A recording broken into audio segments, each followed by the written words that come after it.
ব্যর্থতার পাহাড় সম অভিযোগ আড়াল করতে এই সাকিবের নতুন রসগোল্লা সবার সামনে পরিবেশন করা হয়েছে, যেটা মাঠে মারা গেছে, সবাই বুঝে গেছে বিসিবির ইন্টেনশন কি। কিন্তু কি কি ব্যর্থতা ঢাকার জন্য এটা করা হলো? আপনাদের কি মনে হচ্ছে বিশ্বকাপ বাংলাদেশ খেলতে গেল না, সেটা নিয়ে যে আলোচনা সমালোচনা, সেটার জন্য? আমার কিন্তু সেটা মনে হয় না।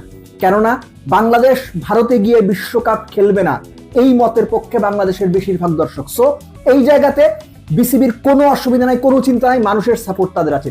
তাহলে এমন কি আছে যেটা ঢাকার জন্য সাকিব নামের রসগোল্লা নতুন করে সামনে আনতে হলো? আমি বলে দিচ্ছি, সেটা হচ্ছে ম্যাচ ফিক্সিং। বিসিবি পরিচালকের ফিক্সিং এ জড়িত থাকার অভিযোগ, এবং সেই বিসিবি পরিচালকের কণ্ঠে বলা হচ্ছে প্রেসিডেন্ট ভাইস প্রেসিডেন্টদেরও টাকা দিতে হতো। বুঝতেছেন কত বড় অভিযোগ? এই বিষয়টা নিয়ে আমার সহকর্মী, সাবেক সহকর্মী রিয়াসাত আজিম যে ইনভেস্টিগেটিভ স্টোরিটা করেছেন, সেটা নিয়ে যে পরিমাণ আলোচনা হবার কথা সেটা কিন্তু হচ্ছে না। আমার অনুমান বা আমি মোটামুটি শিওর, এই ফিক্সিং যেটা বের হলে আরো অনেক রাঘব বোয়ালের নাম বের হয়ে আসবে, যেটা নিয়ে তদন্ত হলে আরো অনেকেই ফেসে যেতে পারেন, সেটাকেই আড়াল করার জন্য এই সাকিব নামের, সাকিবকে খেলানোর বাংলাদেশের জার্সিতে প্রিয় হয়ে গেছে স্বৈরাচারের দোসরকে যাকে বলা হতো, সেই স্বৈরাচারের দোসর এখন সাকিব সবার কাছে প্রিয় হয়ে গেছে বিসিবির কাছে। কেন?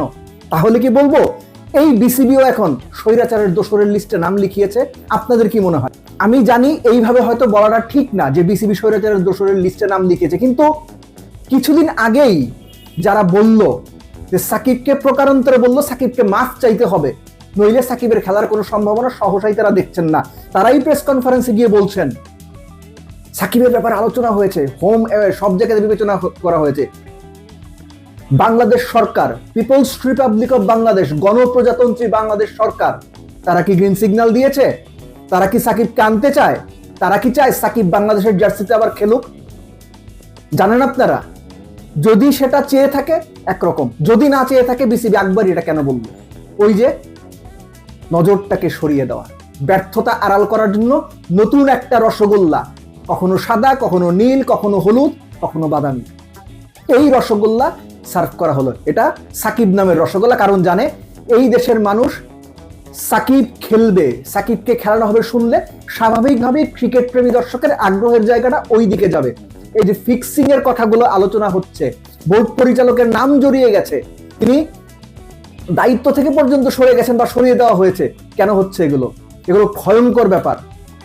একই সঙ্গে আপনি যোগ করে নিন, এর আগে যখন সাকিব আল হাসানের কথা বলা হয়েছিল, তখন কি বলা হয়েছিল, কি শুনেছি আমরা?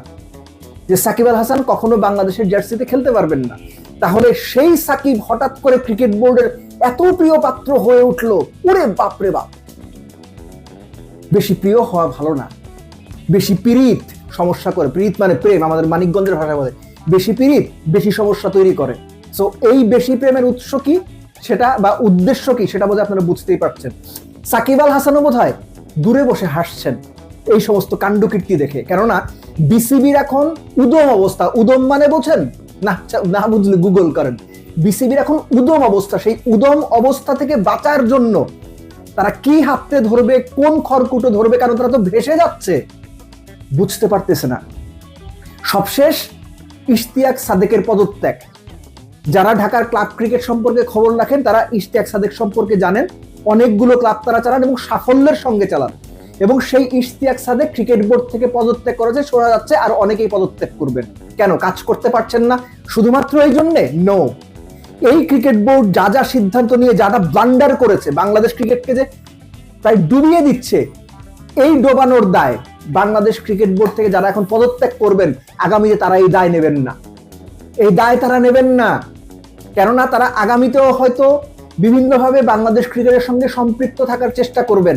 তখন প্রশ্ন উঠবে, আপনারা তো এই বোর্ডে ছিলেন, এই বোর্ডের যা যা কাজ সেগুলোর দায় আপনি নিশ্চিত থাকেন আগামী বোর্ডে যারা আসবেন তারা কিন্তু ধরবে, তারা কিন্তু ইনভেস্টিগেট করবে, এবং একই সঙ্গে তারা কিন্তু উত্তর চাইবে। সো বিসিবির এই বোর্ড যারা আছেন তাদের অবস্থা যথেষ্টই খারাপ। আপনি সাকিব নামের রসগোল্লা আনেন, কিংবা তামিম নামের অন্য কোনো আম আনেন, কিংবা অন্য কোনো নামে মুশফিক, রিয়াদ বা অন্য যে কোনো নামে আপনি নতুন কোনো মিষ্টি নিয়ে আসেন, কাজ হবে না, কাজ হবে না। আপনাদের পাহাড় সমান ব্যর্থতার নিচেই আপনারা চাপা পড়বেন।